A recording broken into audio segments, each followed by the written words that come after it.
SprintCarUnlimited.com, coming from Williams Grove Speedway, where second place finisher Danny Dietrich. Danny, you led a lot of laps. Just looked like, I don't know, on the cushion, it just looked like you couldn't run there as well as Freddie could. Yeah, just about the midpoint of that race, I just started getting way too free.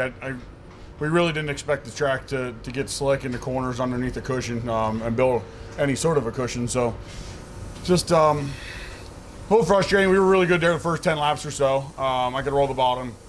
Once the cushion come in and it got slick on the left rear, I just was too free. And, you know, generally the 8 car is usually a lot tighter than most, you know, and so are we. But we committed to thinking the track was going to stay wet with the cool temperatures and not having that many cars here. So frustrating for sure, you know, lead that many laps. But we just plain missed the setup and really just struggled once it started to slick off underneath that cushion. I just couldn't run the bottom, couldn't run the middle, and anytime I tried to run the top, I was just sliding into the cushion and pulling the front wheels off the ground. So congrats to them. They had a better car the second half. We just was trying to make something happen after it got passed. It just, as soon as I got in dirty air, I just lost all my grip, and I was pretty much about all she wrote, really. Exciting haymaker in 3 and 4, though. I don't know if you hit the cushion and came down, shot across, and almost hit the inside wall, but you picked up 2/10. Yeah, just trying to make something happen. I seen he was going to cheat himself or slide himself, and getting off a 4 on the top was pretty rough, or I don't know. It was very technical, and it was pretty tough to kind of slide across there. At least for me, it was.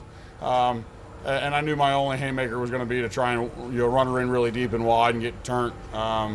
I'd done it a couple other times, but never come off the bottom. I kind of did it and just tried to connect to the cushion, and you're probably about crashed a couple times because it's just, we got to the point where we were so free and down left on the left rear that I was just sliding into it so hard that it was upsetting the car really bad. So you beat us tonight. You know, this is one of them ones where we just got beat on. Definitely got beat on setup. You know, wish we'd have tightened up a little bit more. You know, being out front there early, there wasn't going to be much passing when the track was whole wet. Just the whole track was wet. So just thinking back, you know, maybe we should we should have tightened up a good bit more, just for when it did blow off, if it did blow off.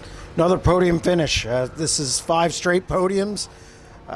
Still, I know it's not what you want, but the car's still consistent. You guys are still running well. Yeah, I mean, like I said before, when I'm not happy with the car, we're still fast. And tonight, it's not that I wasn't happy with the car. I just screwed up me and Jake's train of thought here of what the track was going to do, and what it did were, quite honestly, 2 different things. That track really changed about halfway through the race, and we just missed it. We were just way too free for that. So it is what it is. We'll move on, and I'm happier being beat by a better car than making mistakes on my own, knowing what we did here, and just I'll take the blame for it. And my train of thinking here, my train of thought for what we needed to do tonight was off. So first night race of the year.